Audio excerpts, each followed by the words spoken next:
దుగ్గిరాల మండలం ఈమని గ్రామానికి చెందిన ధాన్యం వ్యాపారి మేడతోటి లక్ష్మణ్ కుమార్ అదే గ్రామానికి చెందిన కొంతమంది రైతులకు చెందిన మొక్కజొన్న జొన్న ధాన్యం కొనుగోలు చేసి నెల రోజులు డబ్బులు చెల్లిస్తానని చెప్పి కనిపించకుండా పోయాడు. ఆరా తీసినప్పటికీ ఫలితం లేకపోవడంతో దుగ్గిరాల పోలీస్ స్టేషన్లో బాధిత రైతులు ఫిర్యాదు చేశారు. సుమారు 40 లక్షల వరకు ఈమని గ్రామానికి చెందిన రైతులకు చెల్లించాల్సి ఉందని రైతులు తెలిపారు.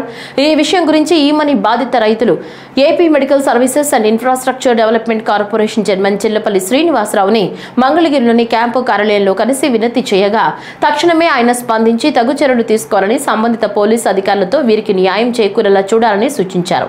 కూటమి ప్రభుత్వంలో రైతన్నలకు ఎల్లవేళలా అందుబాటులో ఉంటూ వారు పెట్టుకున్న నమ్మకాన్ని ఖచ్చితంగా నెరవేరుస్తామని, అలానే ఈ సమస్యను శాసనసభ్యులు లోకేష్ దృష్టికి తీసుకువెళ్లి రైతుల సమస్య పరిష్కారం కొరకు కృషి చేస్తామని చిల్లపల్లి శ్రీనివాసరావు తెలిపారు.